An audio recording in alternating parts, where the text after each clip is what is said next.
Who knows why is seawater salty and river water not? In a nutshell, rain replenishes fresh water in rivers and streams, so they don't taste salty. But what makes seawater salty?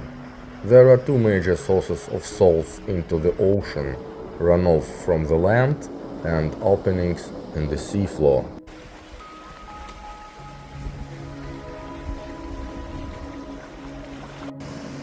The main source of salts dissolved in seawater and oceans is the rocks on land.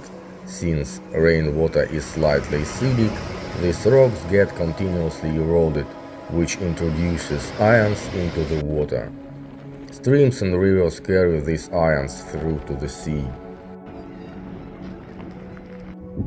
Ocean water seeps into cracks in the seafloor and is heated by magma from the Earth's core.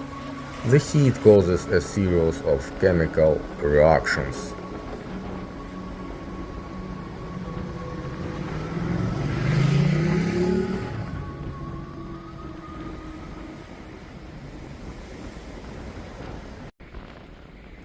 The salty wind is always there for us.